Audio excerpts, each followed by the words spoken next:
Yellowstone County hosts one of the first ICWA courts established in the United States. What makes the court unique is its relationships with families. I talked to one mother who had her relationship with her kids restored through this ICWA court about what the program looks like on the inside.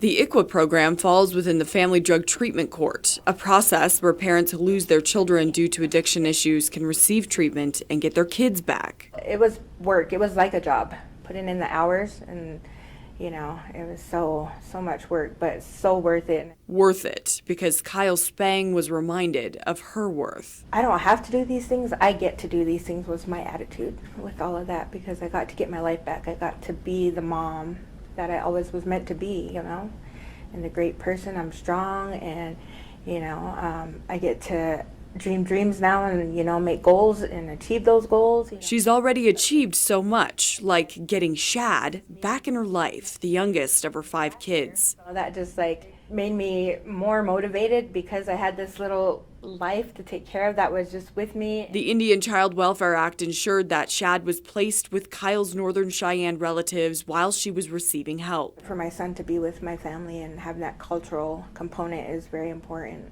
Tribal advocates play an active role in the treatment and reunification process. And it's just a whole a family engagement meeting, and you get to be a part of it, and all of them get to hear how your success is doing, and everybody's on the same page. Kyle told me her connection to home meant so much to her recovery. Having the tribal people support me and just made me proud, because that's my culture. Cultural connections lawmakers are trying to protect at the state legislature through the Montana Indian Child Welfare Act. Representative Jonathan Windyboy is sponsoring the bill. It seeks to put the protections of federal law into Montana code and add some other programs. Like child support, like Title 4E foster care, and all of these other things, because this ICWA thing is more than just ICWA.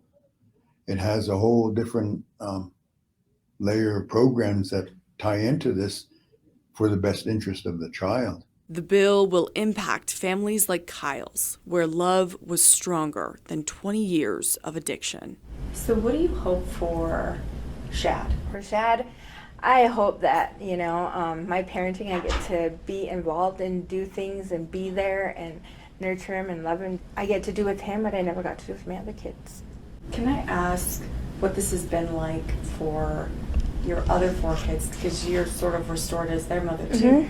Yeah. What's that been like? So proud. They are so proud, and not once have my kids given up on me. In Billings, Augusta McDonald, MTN News.